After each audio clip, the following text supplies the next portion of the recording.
Hey family, we want to welcome you to another part of the healing series. हे परिवार, हम आपका चंगाई की इस जो शिक्षा है उसके इस भाग में स्वागत करते हैं।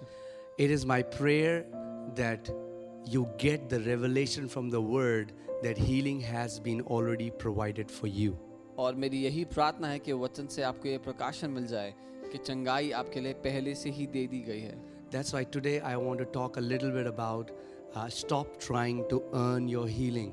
इसीलिए आज मैं बात करना चाहता हूँ कि अपनी चंगाई कमाने का प्रयास करना बंद कर दे। You know, many times Christianity becomes about future, that God will do something. We are always dwelling on what God will do. और कई दफ़ा मसीहत एक भविष्य में होने वाली घटना जैसी नज़र आती है, जहां हम कहते हैं कि परमेश्वर एक दिन हमारे लिए ऐसा ज़रूर करेगा। And so many times I've seen people who are sick saying that we know that one day God will heal us. और कितनी दफ़ा मैंने खुद ये देखा कि जो लोग बीमार थे वो ये कहते हैं कि परमेश्वर एक दिन मुझे ठीक ज़रूर करेगा। Now what that kind of mindset does is that kind of mindset hinders us from receiving what God has already done for us. और इस तरह की मानसिकता हमें रोक देती है वो ग्रहण करने से जो परमेश्वर ने पहले से ही हमारे साथ कर दिया है। I want to tell you that your Father has already provided everything that you would need in this life for you. मैं आपको बताना चाहता हूँ, आपके स्वर्गीय पिता ने पहले ही सब कुछ आपको दे दिया है जो आपको चाहिए। It is not something that He will do. ऐसा नहीं है कि वो कुछ करेगा नया। So take your eyes off from future and put your eyes to the cross of Calvary, where the Father has met every need of a man. इसीलिए अपनी आंखें वो भविष्य में होने वाली घटना से हटाएं और अपने पिता की ओर करें जिसने आपकी सारी ज़रूरतों को पहले से ही पूरा कर दिया है। Amen. By grace, God has already done for you that you would ever need in this life. अनुग्रह के द्वारा परमेश्वर पिता ने पहले ही आपके लिए सब कुछ कर दिया है जो आपको इस जीवन में कभी भी चाहिए होगा। That's why the scripture says in Ephesians 2:8, we are saved by grace through faith. और इफिसियों 2:8 में वचन कहता है कि ये अनुग्रह के द्वारा ही हम बचाए गए हैं, ये विश्वास से अनुग्रह के द्वारा हम बचाए गए हैं। So I want you to focus on these two words, grace and faith. और मैं चाहता हूँ कि आप इन दो शब्दों पर ध्यान दें, अनुग्रह और विश्वास। Grace is God's response towards man, अनुग्रह परमेश्वर का जवाब है मनुष्य के लिए, right? And by grace, God has already provided everything through His Son for mankind. और उस अनुग्रह के ही द्वारा परमेश्वर ने पहले से ही सब कुछ अपने पुत्र के द्वारा मनुष्य जाति के लिए दे दिया, right? Because God so loved the world that He gave His Son. In His Son is every answer for mankind's need. क्योंकि परमेश्वर ने जगत से ऐसा प्रेम किया कि उसने अपना इकलौता बेटा दे दिया। परमेश्वर के उस इकलौते बेटे में ही मनुष्य जाति के सारे जवाब हैं, सारे समाधान हैं। Amen. That's why for all the crisis, for all the problems that was going on the earth, even till today, until the earth is completely redeemed, the answer will always be the Son of God, Jesus Christ. इसीलिए जो कोई समस्याएं उस समय में चल रही थी दुनिया में, जो आज हो रही हैं, और जब तक पृथ्वी छुटकारा ना पाले जो समस्याएं पृथ्वी पे होंगी, उन सभी के लिए परमेश्वर का पुत्र एकमात्र समाधान है। Right? So we see in the garden how when sin entered, sickness entered, curses entered, death entered, and Jesus Christ is the antidote to everything. और हम देखते हैं कैसे उस अदन की वाटिका में जब प्रवेश किया पाप ने, बीमारी ने, श्राप ने, इन सब बातों ने, तो यीशु ही उस सब का उत्तर है, उस सब बातों का प्रत्युत्तर है। Amen. So in the Son is salvation, in the Son is redemption, in the Son is healing, in the Son is the forgiveness of sins. और उस पुत्र में ही उद्धार है, उस पुत्र में ही चंगाई है, छुटकारा है, पापों की क्षमा है। Right? And God has already given His Son. और परमेश्वर ने पहले ही अपना बेटा हमारे लिए दे दिया। God will not send His Son again. परमेश्वर दोबारा अपने बेटे को नहीं दे रहा। When Jesus was on the cross, He said, "It is finished. Everything, God's part for us has been done."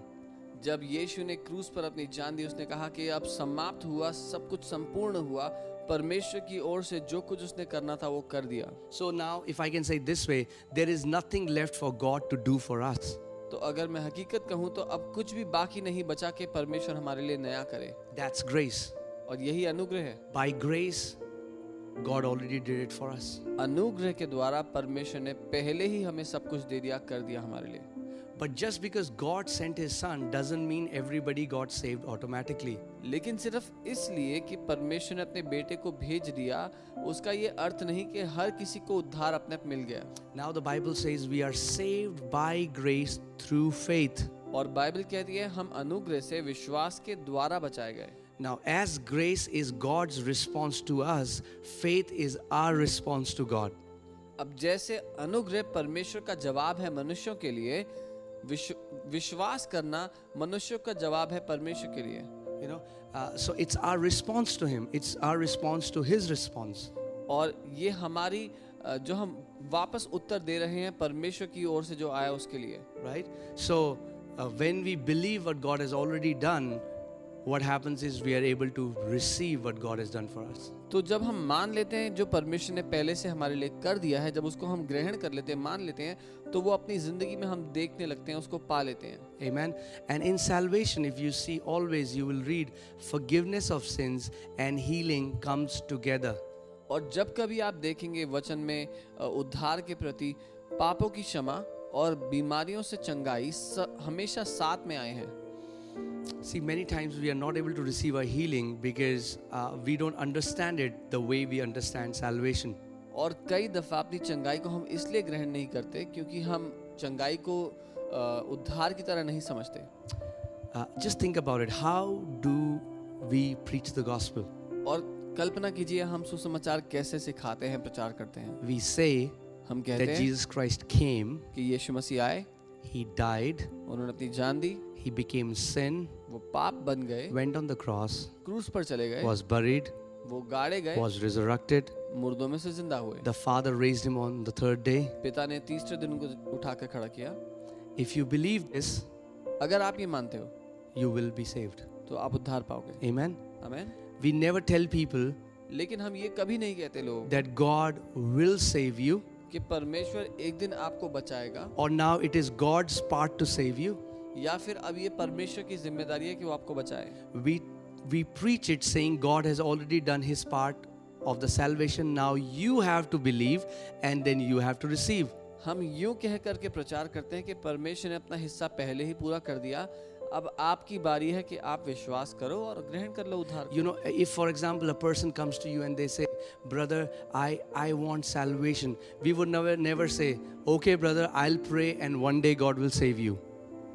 मान लीजिए कोई आपके पास आए और कहे कि भाई मैं उद्धार पाना चाहता हूँ, तो हम कहेंगे ठीक है, मैं आपके लिए प्रार्थना करता हूँ और एक दिन परमेश्वर आपको बचा लेगा। ऐसा हम कभी नहीं कहेंगे। Because we know that Jesus has already done it for us. क्योंकि हम उस विषय में ये जानते हैं कि यीशु ने पहले से हमारे लिए कर दिया। What we say is, हम ये कहते हैं, we say, okay, do you believe that Jesus is the Son of God? हम उनसे पूछते हैं क्या आप ये विश्वास करते हो कि यीशु परमेश्वर का पुत्र है? Do you believe that Jesus died for you? क्या आप ये मानते हो यीशु ने आपके लिए अपनी जान दी? Do you believe that He was resurrected? क्या आप ये विश्वास करते हो कि वो मुर्दों में से जिंदा हुआ? We say you can receive salvation right now. और हम कहते हैं आप उद्धार इसी समय पा सकते हो। When we preach the gospel, we never talk of a future salvation. We right then tell people that they can receive salvation at that moment. जब हम उद्धार का प्रचार करते हैं तो कभी भी हम एक भविष्य में होने वाले उद्धार के बारे में नहीं, लेकिन उसी घड़ी मिलने वाले उद्धार का प्रचार करते हैं। But when it comes to healing, लेकिन जब चंगाई की बारी we आती turn it upside down. है, हम इसको बिल्कुल उल्टा कर देते हैं। We tell people हम कहते हैं that God will heal you. कि परमेश्वर आपको चंगा Or many करेगा, times we believe, you keep praying and then one day God is going to heal you. कि आप प्रार्थना करते रहें और एक दिन निश्चय ही परमेश्वर आपको चंगा Now करेगा। that's unbelief. और ये अविश्वास है। We are not believing what Christ has already done. हम वो मानने को राजी नहीं जो यीशु ने कर दिया पहले से। You know, the Bible says in Isaiah 53 that, He was bruised for our iniquities. The chastisement of our peace was upon Him. And by His stripes we are healed. और ये शायद 53 बाइबल कहती है कि हमारे अपराधों के कारण वो कुचला गया, हमारे ही पापों की ताड़ना उस पर पड़ी, उसके कोड़े खाने से हम चंगे हो चुके हैं। And think about this. When Apostle Peter quotes this in 1 Peter 2:24, he says, by His stripes we were healed. He goes back and sees on the cross Jesus Christ already paid the price, already became sin for us, already bore our sickness, and by his stripes we were healed. और जब प्रेरित पतरस इसी बात को अपनी पत्री में लिखते हैं कलीसिया के लिए, तो वो ये कहते हैं कि उसके कोड़े खाने से हम चंगे हो गए थे.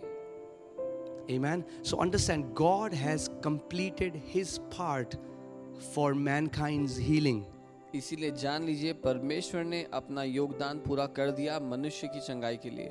He bore our sicknesses and our pains, हमारी बीमारियों को और हमारे दर्द को उसने अपने ऊपर उठा लिया, and he released healing like salvation. और चंगाई हमारे लिए उसने उपलब्ध कराई, जैसे उसने उद्धार हमारे लिए दिया है. Now, if you want to get healed, we just have to believe that it has already been done and we receive it by faith. तो अगर आप चंगे होना चाहते हैं तो हम ये विश्वास से मानते हैं कि ये पहले ही हमारे लिए हो चुका है और ऐसे ही उसको हम ग्रहण करते हैं. You know, the word salvation in the Bible comes from the Greek word sozo, which means to save, to deliver, to heal, to prosper, to make whole. और जो उद्धार शब्द है वो सोजो शब्द से आता है. सोजो शब्द का अर्थ है छुटकारा देना, चंगाई देना,